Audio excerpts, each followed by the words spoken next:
All right, so I got a good deal on this tube tester. The seller said it wasn't working, which it wasn't. The pilot light comes on. But that's it. He didn't know anything about tube testers. I don't know anything about tube testers. This is the first tube tester I've ever bought. I had him turn it on, plug it in, push the line button. The meter's supposed to swing up to the middle. It did nothing, didn't move at all. So I kind of talked him down to a cheap price because who knows what's wrong with it. So got it home, thought I figured I could probably fix it. I've done some guitar amp building and repairs and that kind of stuff, so I was kind of confident I could figure it out. And I did figure it out, but it was a little bit tricky. So I'll kind of go through what I did and what the problem ended up being. So ultimately, the problem ended up being this pot right here. This guy, I ended up replacing that. I ended up replacing this 270K resistor had drifted to like 300. So I replaced that. I replaced this electrolytic capacitor here. It was measuring about 16 microfarads, supposed to be 10. So I replaced that. So I originally just replaced the cap, the resistor. I replaced this other 270K resistor over here. That still didn't fix the problem.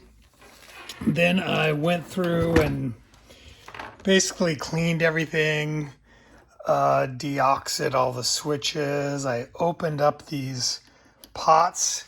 These guys have like a little detent over here, and I used a screwdriver and just kind of gently pried this cap off. I was a little worried about breaking this housing, which seems like Bakelite, so you have to be real careful to make sure you don't do that. So I opened it up, sprayed it with deoxit, ran it around a bunch of times, checked all these resistor values. Those are good. Did the same thing over here on this guy. Opened the back of that up, sprayed with deoxit, cleaned it all up, got everything clean. I did the same thing on this AC pot here, which I later read that you're not supposed to put deoxit on these. But I did. I cleaned it all off with IPA and it ends up still working. I thought that I had killed it, so I looked to see if I could find a replacement, and I did find a replacement, but didn't need to buy it. So didn't do that. So I also replaced this pot because why not? Doing both at the same time. They're $1.50. These are the parts that I replaced. The two pots. Oh, and this selenium rectifier, which was mounted over here. You've got this yellow wire coming in that measures 50 volts. And then I found out you're supposed to get negative 70 volts coming out the other side of this rectifier. I was getting 65 volts. So I replaced it with a modern diode, 1N4007, which I mounted on this little turret strip here. You can see right there. So I replaced that. I checked all the voltages coming out of the transformer, and you can measure all these filament voltages here on this guy. Those all measured good. So that was good. And then early on, I figured, well, I wonder if this meter actually works. So I took out these, there's 4 nuts here that mount this meter. So you take off these 4 nuts and the meter comes out the front. And I figured, well, let me just put a battery across that meter and see if it moves the needle. So I took just a AA battery, put it across the meter, and it did. The needle jumped. Then I later read you shouldn't do that because you can kill the meter. You should put a 10K resistor in between one side of this battery and the meter, which I later did that as well, and that makes more sense to do it that way. So don't do that because apparently these meters are nearly impossible to get, And if the meter is bad, then there's pretty much no way to fix this thing.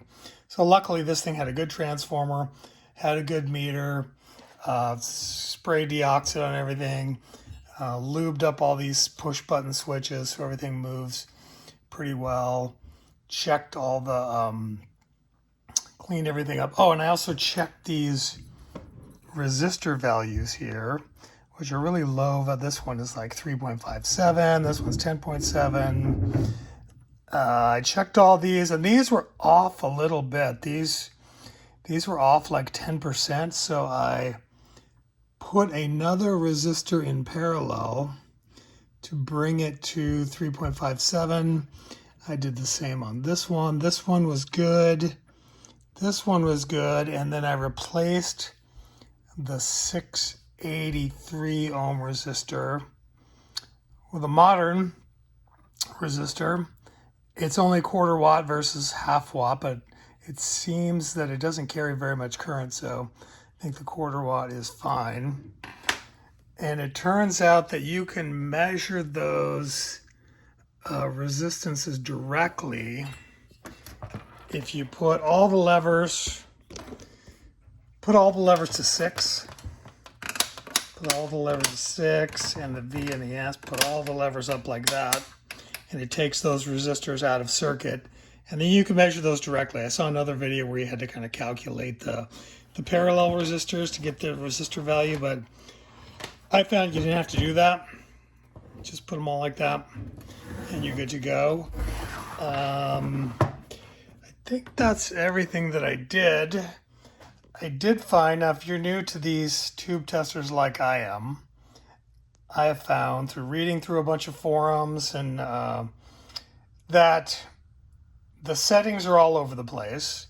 The values, the settings that it'll tell you for a EL84 to put the levers here and set the grid at a certain value and the plate at another value. And it turns out what I've discovered is everyone's different. Every tester is different. It's very sensitive to the value of these resistors. So if these resistors are not exactly in spec, it's going to throw off the numbers. So I found the only really way to know if you have a good one is to get a known good tube, put that in there, get it to measure, around 100 on your meter, and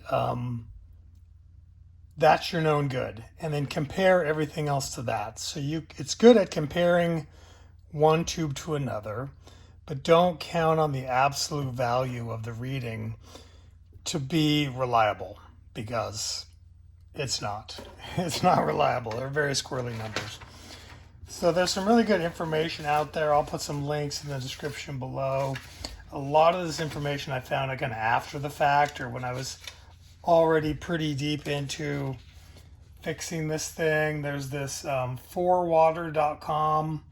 This guy created a bunch of text files with a lot of good information, which I found kind of helpful. A lot of it I already got the information after the fact that I was already past that point, but it's still helpful nonetheless. So that was my journey on getting this thing working, and now it seems to work pretty well. So there you go. Hope that helps somebody. A couple other things. I added this current limiting lamp that goes in series with the wiper of this pot to protect that pot. I replaced this 10 microfarad cap. It was also measuring high. I think it was about 15.